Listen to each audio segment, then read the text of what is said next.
Bismillahirrahmanirrahim. Assalamualaikum warahmatullahi wabarakatuh.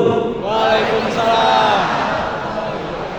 Shalom, Om Swastiastu, Namo Buddhaya, salam kebajikan.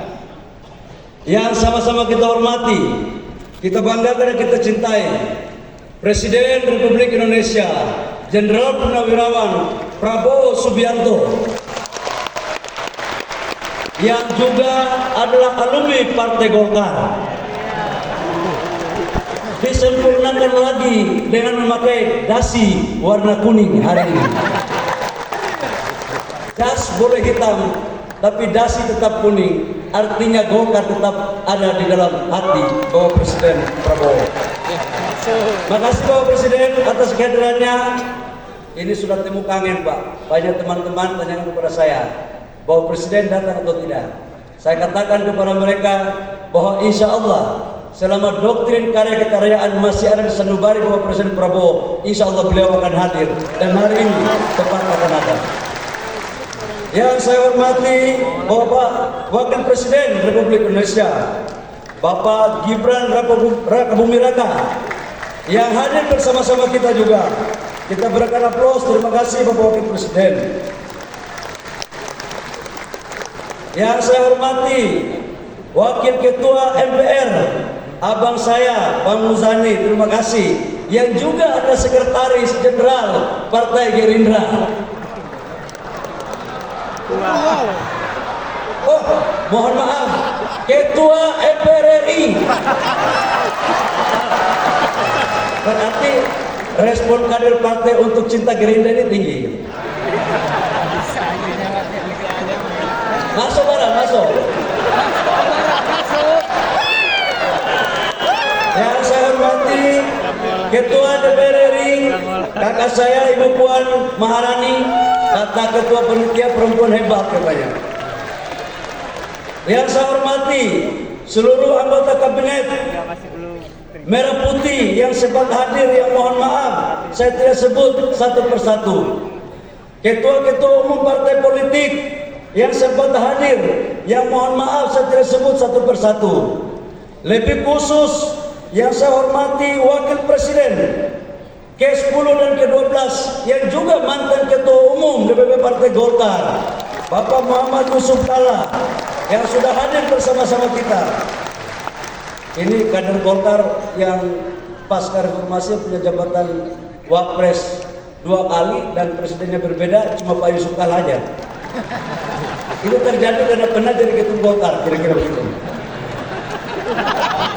Yang saya hormati Ketua Dewan Pembina Partai Golkar Pak Agus Gumiwang, Ketua Dewan Kehormatan Bang Ical, kita berikan aplaus kepada Pak Farizal Bakri, Ketua Dewan Etik, dan seluruh senior-senior yang mohon maaf saya tidak sebut satu persatu.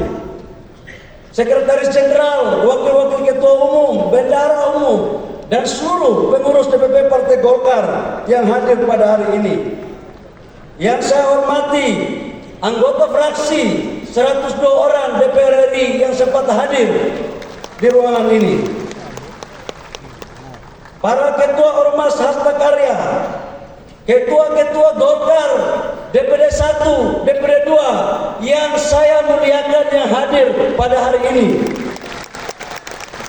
dan seluruh anggota DPR kabupaten kota provinsi yang berjumlah 2.900 yang baru selesai mengikuti pembekalan dalam mengawal pemerintahan Prabowo Gibran ke depan. Seluruh kader dan hadirin yang berbahagia, pertama-tama marilah kita panjatkan puji syukur kita kehadirat Allah Subhanahu wa taala atas limpahan rahmat kasih sayangnya, sehingga pada hari ini kita dapat berkumpul di sini dalam rangka mengikuti perayaan puncak HUT Golkar yang ke-60. Hari ini merupakan hari yang sangat penting. Ibarat usia seorang manusia, 60 tahun bukanlah usia yang muda. Ini adalah usia matang-matangnya. Karena itu kalau kita menengok ke belakang tentang bagaimana proses Partai Golkar lahir, Sesungguhnya Partai Golkar lahir adalah merespon terhadap kondisi politik yang pada saat itu terjadi di zaman Orde Lama. Stabilitas politik yang tidak menentu, adanya gerakan politik yang merubah ideologi Pancasila kepada ideologi lain. Atas dasar kesadaran itulah kemudian muncul gabungan organisasi-organisasi yang mengatasnamakan sebagai Sekber dan mendeklarasikan diri pada tanggal 20 Oktober tahun 1964. Dan disitulah terjadi bergabungnya antara TNI dan organisasi-organisasi sebagai cikal lahirnya Partai Golkar. Dengan demikian dapatlah kita artikan bahwa sesungguhnya Partai Golkar lahir bukan dimiliki oleh 1-2 orang, tapi Partai Golkar lahir atas dasar gagasan besar para pendiri bangsa dan para tokoh-tokoh bangsa yang ingin melihat rakyatnya sejahtera.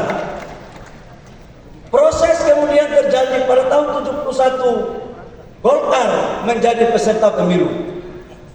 Golkar dulu terkenal dengan jalur APG, ada sipil birokrasi, Golkar dan TNI mampu mengawal proses pemerintahan selama 32 tahun. Kita tahu di awal Orde Baru, inflasi kita di bawah kurang lebih sekitar hampir 600%. Pengangguran di mana-mana, pangan susah, lapangan pekerjaan yang kita butuh, dan pertumbuhan ekonomi kita yang tidak baik. Alhamdulillah, selama 30 tahun lebih, Partai Golkar bersama-sama pemerintah mampu merubah pola pikir dan kondisi ekonomi bangsa, di mana pertumbuhan ekonomi kita kurang lebih di atas 8%, dan kita mampu melakukan swasembada pangan, serta inflasi kita terjaga dengan baik, saudara-saudara sekalian. Di zaman Orde Baru juga kita pernah melakukan ekspor minyak 100 juta barel per day. Ini adalah sebagai bentuk daripada kedaulatan energi. Namun apa yang bisa kita lihat, kekuatan bangsa kita tidak hanya disegani di kawasan Asia Tenggara, tapi juga disegani di dunia. Bahkan terkenal bahwa Indonesia adalah macam Asia. Golkar lahir untuk mengawal proses pembangunan. Golkar lahir untuk menentukan dalam rangka mewujudkan apa yang dicita-citakan oleh para pendiri bangsa tentang kesejahteraan, tentang pendidikan, tentang kesehatan. Bapak Presiden, hadirin yang berbahagia, di akhir masa pemerintahan Orde Baru, kita lihat bahwa negara kita juga mampu bersaing secara teknologi di bawah pimpinan B.J. Habibie. Namun pertanyaan yang muncul adalah, apakah negara-negara tetangga atau negara luar itu ikhlas dan senang melihat Indonesia maju? Saya katakan bahwa proses itu belum betul-betul mereka senang kalau negara kita maju. Apa yang terjadi? Krisis ekonomi melanda negara kita pada tahun 98 yang diawali dengan krisis ekonomi berujung pada persoalan krisis politik. Mahasiswa yang waktu itu juga salah bagian daripada mahasiswa meminta pergantian pemerintah. Dan tidak hanya di sana, Golkar pun diminta turut untuk dibubarkan. Ini adalah fase-fase yang berat, Bapak Ibu semua.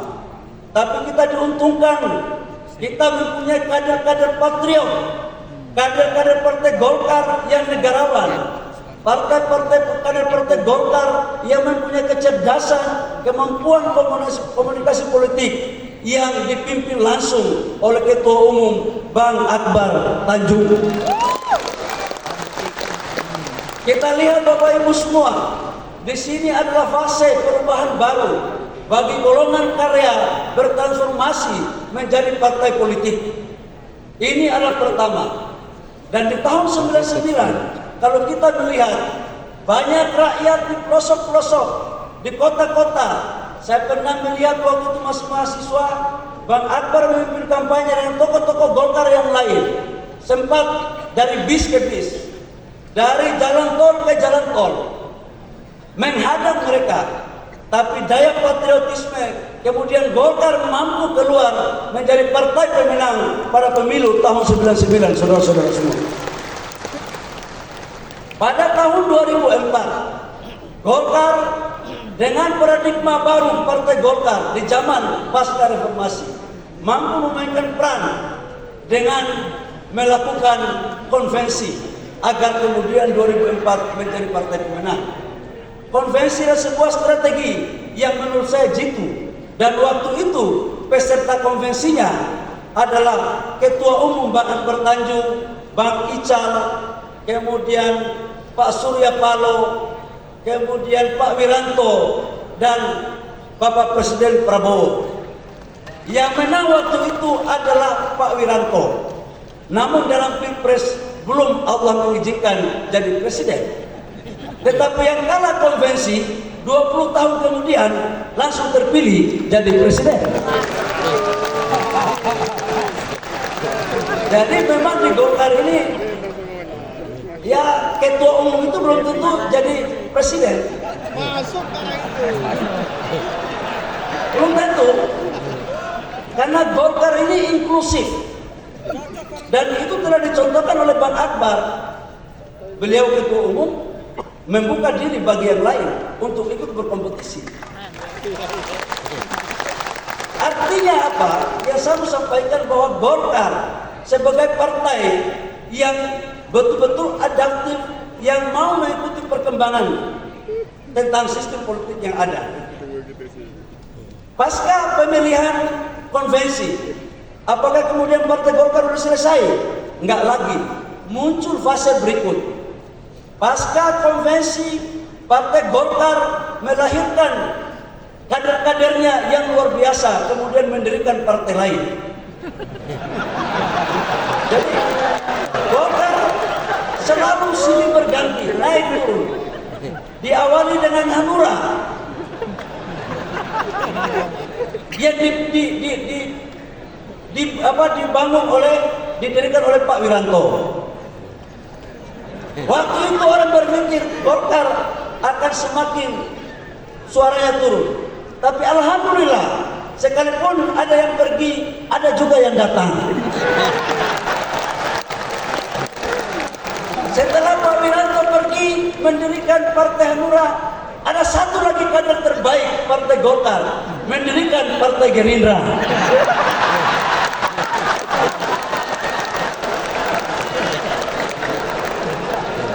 Belum berakhir, Partai Gerindra pergi, satu lagi kader terbaik Partai Golkar mendirikan Nasdem.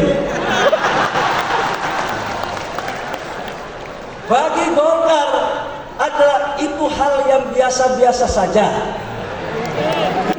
Karena Golkar sebagai ibu kandung menganut mazhab doktrin karya kekaryaan. Golkar menghargai perbedaan pilihan kader-kader Partai Golkar. Karena sesungguhnya Golkar adalah gudang daripada kader-kader yang berkualitas.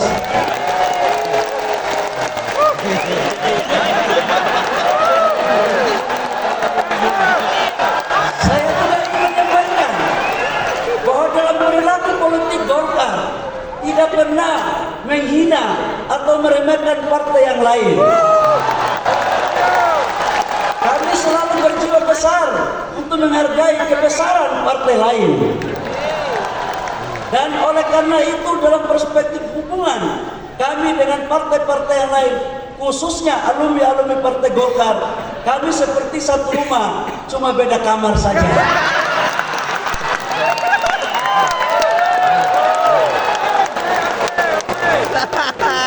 Yang namanya satu rumah pasti keluarga.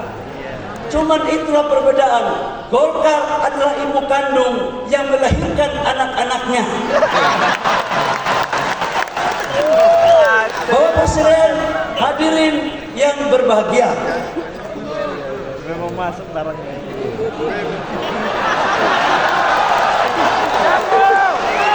Pasca reformasi dan pasca transisi Golkar, kemudian di tahun 2024 adalah tahun politik.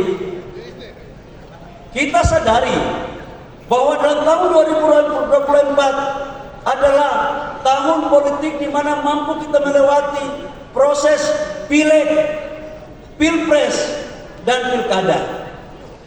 Khusus untuk pileg, alhamdulillah Partai Golkar selalu ada pada garda terdepan untuk memperkuat fondasi-fondasi dukungan dengan melakukan konsolidasi internal dan eksternal. Khusus untuk konsolidasi internal, melakukan konsolidasi struktural dari tingkat DPP, DPD 1, DPD 2, kecamatan, desa, sampai dengan tingkat RT. Tidak hanya melakukan konsolidasi, juga mampu memberikan diklat-diklat, training-training sebagai bagian daripada kebesaran Partai Golkar. Dan alhamdulillah hasil daripada pileg, Golkar mampu meraih suara sebesar 102 kursi di DPR RI. Kami nomor 2, Bapak Presiden. Kami nomor 2, ya di bawah dikit PDIP, di atas dikit Gerindra. Kami di tengah-tengah saja. Dan ini mencerminkan, tetapi untuk DPR Kabupaten Kota, izinkan kami Bapak Presiden dan seluruh ketua-ketua umum partai lain bahwa Golkar menang di 15 provinsi dan sekaligus menjadi ketua DPR provinsi dan menang di 300 lebih kabupaten kota dengan total jumlah anggota DPR kabupaten kota sebesar 290 dan yang terbanyak dibandingkan dengan partai-partai yang lain. Dan malam hari ini semua mereka ada di sini Bapak Presiden.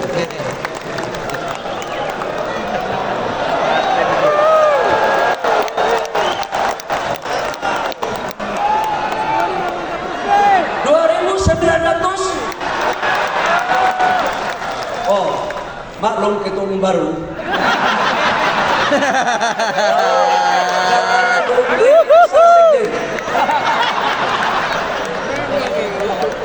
Ada aja. Bapak Presiden dan hadirin yang saya hormati, terkait dengan pilpres, alhamdulillah Ketua umum baru. Golkar bersama-sama Partai Gerindra dan Partai Koalisi telah bersepakat untuk mencalonkan pasangan calon presiden pada saat itu Prabowo Gibran dengan nomor urut 2. Golkar dan partai koalisi yang lain bersama-sama bekerja keras untuk memenangkan pasangan kita untuk menjadi presiden dan wakil presiden. Alhamdulillah juga, alhamdulillah terpilih dengan suara signifikan sebagai presiden dan wakil presiden. Ini karena sudah banyak belajar soalnya dari konvensi dan beberapa kali ini ilmunya udah semuanya pas, apalagi Golkar dukung. Jadi insya Allah menjadi yang terbaik bagi rakyat bangsa dan negara. Selain daripada pilpres, yang terakhir yang baru kita saksikan bersama-sama adalah pilkada. Pemilu kada baru selesai. Banyak kenangan, cerita, dan tulisan dari lubuk hati maupun dari lubuk-lubuk yang lain. Yang hampir suaranya semuanya sama. Kok pilkadanya kosnya tinggi ya? Setelah pilkada, sekarang mulai kita mengatakan saling menyalahkan antara satu dengan yang lain. Ada yang merasa bersih dan yang lain kotor. Ada yang merasa membawa institusi A, institusi B ikut intervensi. Saya ingin mengatakan kepada kita semua di sini sebagai sesama anak bangsa, Golkar berpandangan tidak untuk kita saling menyalahkan antara satu dengan yang lain. Kalau itu salah adalah salah kita semua, dan kalau itu benar adalah benar kita semua. Hampir sebagian partai politik yang besar pernah mengalami kekuasaan, terutama Golkar. Partai yang lain juga tidak pernah mengalami kekuasaan dan ilmunya ini sebenarnya sama-sama tahu. Ini sama-sama tahu. Cuman ada yang pergi, ada yang baru. Bapak Ibu semua yang perlu saya sampaikan, dalam pandangan saya sebagai mantan aktivis yang ikut mempelopori reformasi, pertanyaan yang muncul yang menggelitik di hati saya, apakah demokrasi seperti ini yang kita inginkan? Saya mau tanya, apakah demokrasi seperti ini yang kita inginkan, saudara-saudara sekalian? Kalau ini yang kita pertahankan, mau jadi apa demokrasi ini?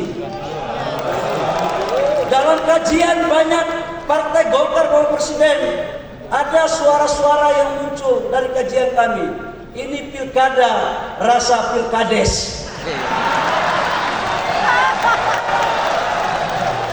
Partai Golkar telah berpikir bahwa ke depan harus ada satu formulasi yang tepat. Harus ada formulasi yang tepat untuk kita merumuskan sistem politik kita yang benar-benar baik untuk rakyat dan baik untuk negara, untuk mewujudkan cita-cita proklamasi kita.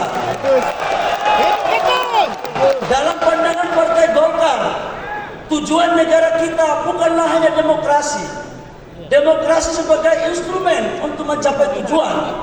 Dan tujuan negara kita itu adalah mensejahterakan kehidupan bangsa, ikut mencerdaskan kehidupan bangsa, dan ikut mengambil bagian dalam ketertiban dunia, dan sekaligus menjaga marwah negara kita. Jangan kita melakukan disorientasi. Dan saya pikir Bapak Presiden, kalau memang partai lain yang belum mau inisiatif, izinkan kami untuk Golkar memulai dialektika ini. Kita akan merumuskan, kita akan memberikan suatu pemikiran-pemikiran yang baik, yang sudah barang tentu tidak boleh kita menaikkan atau memperkecil hak-hak politik rakyat yang ada di negara kita.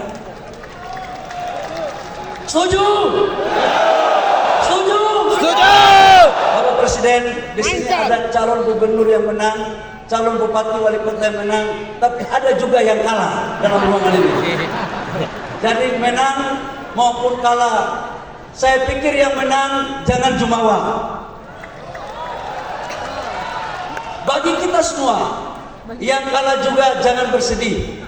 Kita ikut motivasi dan daya juang Bapak Presiden Prabowo. Kalah berkali-kali tapi maju terus, akhirnya menang. Sudah ada contoh. Jadi kalau baru kalah sekali, jangan menyalahkan institusi lain dong. Jangan menyalahkan yang lain, maju terus, maju terus.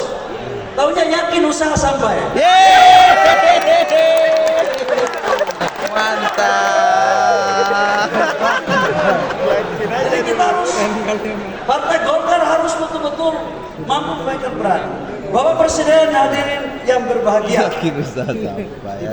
dalam konteks positioning Partai Golkar untuk mendukung pemerintah, kami telah bersepakat di dalam Munas untuk mengawal seluruh program-program pemerintah Presiden Prabowo dan Wakil Presiden Pak Gibran, terutama dalam asa cita minimal ada 4 program terkait dengan kedaulatan pangan, energi, hilirisasi, dan makanan bergizi. Bagi Partai Golkar ini sejalan dengan roh, gagasan, dan tujuan partai. Hanya dengan hilirisasilah mampu kita menciptakan lapangan pekerjaan, mampu meningkatkan pertumbuhan ekonomi, dan mampu melakukan penetrasi terhadap pemerataan pertumbuhan ekonomi. Kedaulatan pangan dan kedaulatan energi merupakan kebutuhan bangsa. Dan satu hal Bapak Presiden, Partai Golkar sangat menghormati, mengagumi, dan mendukung penuh terhadap makanan bergizi, karena inilah cita-cita daripada amanah Undang-Undang 45 untuk mencerdaskan kehidupan bangsa. Dalam perspektif itulah kemudian kami ucapkan terima kasih kepada Bapak Presiden Prabowo dan Wakil Presiden Pak Gibran Raka yang telah mempercayakan kepada kader-kader terbaik Partai Golkar untuk duduk di anggota kabinet. Dalam hitungan kami ada 7 menteri, ada 8 menteri yang Bapak jadi pembantu Bapak Presiden, termasuk Ketua Umum Golkar. Ada 8. Ada 1 jabatan setingkat menteri, gubernur tanpa pilkada, yaitu Gubernur Lemhanas.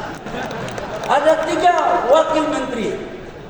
Ini semua terjadi karena membuktikan kualitas kader Partai Golkar untuk membantu Bapak Presiden dalam rangka mewujudkan apa yang menjadi cita-cita visi besar dalam konteks pembangunan rakyat, bangsa, dan negara. Dalam konteks ke depan, karena sudah memasuki 60 tahun, Golkar selalu mengambil inisiatif dan selalu berevolusi untuk menatap ke depan. 2029 masih 4 tahun atau menjelang 5 tahun lagi.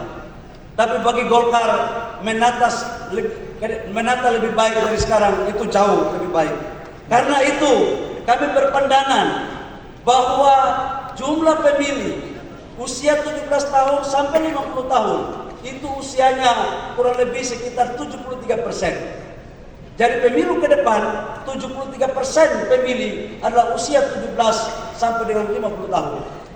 Golkar akan selalu berpikir untuk membuat strategi merekrut anak-anak muda sebanyak-banyaknya, anak-anak milenial dari ujung tifuk bangsa kita dari Aceh sampai Papua. Ini sebagai bentuk daripada inklusivitas kita untuk bagaimana mendorong dengan tetap mengedepankan asas-asas proses rekrutmen kaderisasi yang baik. Di samping itu juga kami menargetkan agar target kita ke depan menambah kursi Bapak Presiden. Dari 102, ya 100 lebih 2 sedikit lah Bapak Presiden. Kita tahu bahwa harus di angka psikologis.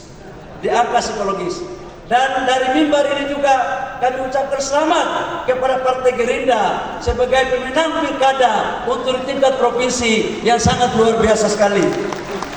Tetapi Golkar ada di urutan kedua. Kita dua-dua saja anggota apa. Nggak boleh terlalu mendahului, nggak boleh juga ketinggalan terlalu banyak. Karena Golkar itu penyeimbang untuk kebaikan kita semua.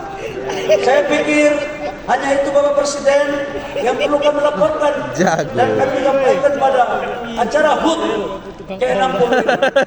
Akhir daripada sambutan saya ingin mengajak kita untuk menerangkan yel-yel. Kalau saya katakan Golkar solid, Indonesia maju, kita coba cek. Golkar solid, Golkar solid. Desa bersini belum kompak. Golkar solid, Indonesia maju, Indonesia maju, Indonesia maju. Bapak Presiden, ini bentuk gelar pasukan bahwa mereka ini ada pada garda terdepan untuk mengawal pemerintahan Bapak Presiden Prabowo. Demikian Masuk. perlu kami sampaikan kesempatan yang berbahagia ini. Kiranya kami memohon kesediaan Bapak Presiden untuk memberikan pengarahan kepada junior-juniornya. Karena saya lihat dari tadi Bapak Presiden sangat nyaman karena rasanya kembali ke rumah beringin. Abang jago. Rumah aslinya Bapak Presiden itu di sini sebenarnya. Tapi nggak usah kita lanjutkan. Insya Allah kita selalu bersama Bapak Presiden pemerintah untuk mewujudkan kesejahteraan rakyat. Demikian, terima kasih. Kurangnya mohon maaf. Wabillahi taufiq wal hidayah. Wassalamualaikum warahmatullahi wabarakatuh. Shalom, Om Santi Santi Om, Namo Buddhaya, salam kebajikan. 30 detik, 30 menit.